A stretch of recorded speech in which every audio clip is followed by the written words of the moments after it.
What's going on, guys? My name is Wade with TechDaily, and in this video, we are checking out the new ZTE Axon 40 Ultra. This is, of course, one of ZTE's most feature-packed devices, a competitor to the $1,000 plus flagship phones for sure. And this device also features their third attempt at an invisible under-display selfie camera. And this is far and away the best iteration yet. We're absolutely going to put that hidden selfie camera to the test here, and I'll also fill you in on everything else you need to know about this new Axon 40 Ultra. But first things first, let's go ahead and quickly unbox this thing so we can see what comes inside the box when you buy one. So this phone officially goes on sale worldwide in just a couple of weeks, June 21st to be exact. It's going to start at $799 for the base 8GB of RAM, 128GB storage option model, and can be spec'd up a couple of tiers from there. And if you're interested, I'll leave some pre-order links down below in the video description for you to check out. They're also running a $50 discount right now as well. But peeling off the plastic wrap here and sliding off the lid, the first thing we get is the phone itself. Of course, we'll take a closer look at that in just a second. Digging a little deeper inside the box though, we've actually got a ton more stuff included. Inside package number one is your SIM ejector tool, along with a warranty card and a clear rubber case to protect your new phone. It's always nice to have thrown in there. Continuing on with package number two, inside here you'll find a chunky 65-watt USB-C fast charging power brick, as well as a USB-C to 3.5mm headphone dongle adapter. And inside package number three, one last thing, of course, a USB-C cable for charging. Definitely appreciate ZTE continuing the tradition of including all the essentials inside the box. So with all that stuff out of the way, here is the new Axon 40 Ultra once again. At the moment, just this one color option for the phone, kind of an all black look. And if you're familiar with last year's Axon 30 series, I think you can tell that we definitely have some similarities, but also a refreshed design and quite a few changes for this new device. Physically, the new Axon 40 Ultra is a 6.8-inch smartphone. That's the screen size corner to corner, but I gotta tell you, it really doesn't look or even feel that large, thanks to its ridiculous 93% screen-to-body ratio. The front of the phone is almost all screen. Obviously, no selfie camera in sight, which I'll talk about in just a second. You've also got a very subtle bottom chin and curved edges as well, which makes the side borders practically disappear. This is one of those taller, stretched 20:9 aspect ratio smartphones, but like I said, for as big as the screen is, the overall footprint or form factor of this device is about as slim as can be. And compared to some other big screen devices, where you also have a few extra millimeters of borders and bezels all around, this is one of the slimmest, most comfortable feeling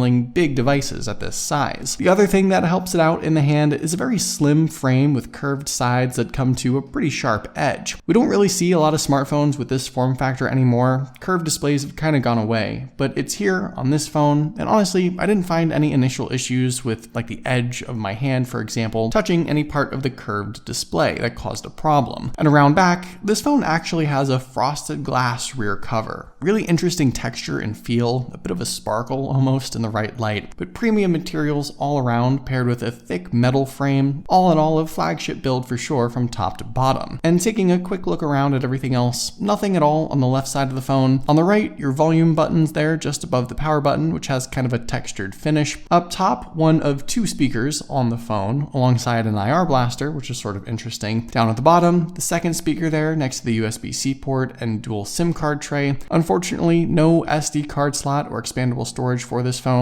and no headphone jack either. Around back, a pretty crazy triple 64 megapixel camera setup, which I'll talk about in a bit, but let's now take a closer look at that invisible selfie camera up front, or try to at least. So like I mentioned at the start, ZTE has been attempting this under-display hidden selfie camera trick for the last couple of years, but this is definitely their best attempt yet. With the screen on, you really can't see anything that would indicate that there's a 16 megapixel camera lens under the glass. Previous versions of this setup would show a sort of pixelated square area, almost holographic looking as you tilted the phone around. But on this Axon 40 Ultra, that pixelation is non-existent. You really only see this circular shadow of the selfie camera when you bump up the brightness to 100% on an all-white background and tilt the phone almost entirely on its side. Besides that, no matter what you're showing on screen, you're just not going to see anything at all in that area, and that's really impressive. The display area over the lens packs in the full 400 pixels per inch, a better visual integration effect as well, and independent pixel drive technology. All that jargon is to say that the screen area over the selfie camera is more blended, more even, and delivers a more seamless experience. If you want to see the selfie camera, you can shine a bright light at it with the screen off, and you'll be able to sort of expose it. But all in all, this is far and away the most impressive UDC setup that's available right now. And if you want a truly seamless, distraction-free screen, I don't know that there's a better one out there right now than this. Now, as great as the hidden selfie camera trick is, you likely still may want to take a selfie picture from time to time, and unfortunately, the image quality still just isn't that great. After all, you have a camera lens tucked behind an additional piece of glass, and a whole bunch of pixels and display technology, so you're still going to get that fuzzy, hazy look from the viewfinder, and the phone has to rely heavily on software and AI to sort of artificially enhance any pictures you take. But honestly, the end result is still better than the last few UDC phones, so that's a plus. I would also recommend just disabling ZTE's beauty filter as well. That helps it look a lot less artificial. In general, it's not an unusable picture by any means. It's decent if you have to use it, but something tells me if you're interested in this phone, the selfie camera as a whole isn't really a big concern, and having a seamless display setup is likely the top priority. So speaking of the display, the Axon 40 Ultra once again delivers a flagship caliper screen setup and viewing experience that I think goes even beyond some of the $1,000 phones on the market. The 6.8-inch screen is an AMOLED panel coming in at a resolution of 2480 by 1116, around 400 pixels per inch. You've got HDR10 Plus support, 1500 nits of peak brightness, and it's also a 120 Hz adaptive refresh rate display. So you could have this phone jump between 60 and 120 Hz based on whatever is on screen to save some battery, or set it to the full 120 Hz, which is what I do for the fast, responsive, and silky smooth feel with all your touches and swipes. This phone absolutely delivers a phenomenal viewing experience. You get bold, bright, and very punchy colors. I have my device set to the colorful screen profile, which is what I prefer. Plenty sharp at this size as well, given the resolution and PPI. It just offers what I like to call the trifecta of display features, and even a little more than that. It is, like I said, one of the most distraction-free viewing experiences as well, and altogether, I would say that this display is one of, if not the top selling point for this phone. And actually, also under the display is your fingerprint sensor, which still isn't comparable to like Samsung's ultrasonic sensor, I don't think, but it's still plenty fast. It's also placed a little higher up on the phone, which is nice since it's a tall device, but it's a great addition and I didn't have any issues with it out of the box. Also, by the way, even with that invisible selfie camera, you still have face unlock, which is sort of interesting. It seems to work just fine as well. It's set up instantly, it unlocks fairly quickly, so if you were wondering about that, I didn't seem to have any issues there either. Inside, the Axon 40 Ultra gets a great array of specs that puts it on par with all of this year's flagship phones. You get the new Qualcomm Snapdragon 8 Gen 1 processor paired with the Adreno 730 GPU, and 8, 12, or 16 gigs of RAM paired with 128, 256, or 512 gigs of storage. Here are the Geekbench scores for those of you keeping a ranking. Super competitive for sure, definitely a phone with a lot of potential processing power, and paired with ZTE's MyOS Android 12 skin, I found this phone to be fairly fast and smooth out of the box. Interestingly enough, I actually had 3 or 4 minor updates already waiting for me when I set this phone up, but on the topic of software updates and support, I know that's always a concern with ZTE devices, and I hope they support this phone with a couple of years of major Android updates, but we'll see what happens. I'm not always confident about that. In the meantime though, this phone definitely seems to pack a punch, and I do generally like what ZTE has done with its Android skin. I'm mostly interested to see how this phone compares to some similar Snapdragon Gen 1 smartphones, like Samsung's S22 lineup for example, to sort of analyze how well optimized ZTE's user experience is, how it might handle some intense games and other difficult tasks, and just generally how it holds up as I continue to push it harder. I'm definitely excited to use this phone in the coming weeks though, and look out for my full review soon. Also inside this phone is a pretty large 5000 milliamp battery. That should be plenty for a full day's use, but again, we'll be putting that to the test here soon, and paired with 65 watt fast charging, you should be able to juice up fairly quickly. A full charge from 0 to 100% should happen within 45 minutes or so. The battery charging setup here seems to be pretty solid. Finally, when it comes to all those cameras around back, the Axon 40 Ultra rocks a really impressive hardware setup, consisting of 3 different 64 megapixel lenses. There's a standard main lens, a periscope telephoto lens for zoom, and an ultra-wide shooter. To me, that's all you need to have a really well-rounded setup. And inside the camera app, ZTE offers all the essentials and then some to help you get the most out of all those lenses. There's a ton of ZTE specific shooting modes, filters, features, and add-ons. Not everything is useful, but it's still great to see so much stuff. For the more serious picture and video takers, there's enhanced pro controls, up to 40 times zoom via the telephoto lens, UHD 8K video recording or 4K at up to 120 frames per second, HDR10+, enhanced video stabilization, really just an incredibly robust set of features and add-ons that I think has a little bit for everyone. And considering everything that ZTE offers here, I'm really excited to put those crazy camera lenses to the test to see what kinds of pictures and videos I can get out of this thing. I have some pretty high expectations. So there you go, those are my initial impressions and general overview of this ZTE Axon 40 Ultra. Like I said, I'm really excited to put this phone to the test in the coming weeks to see what all it can handle. I think it has the potential really to be a solid flagship competitor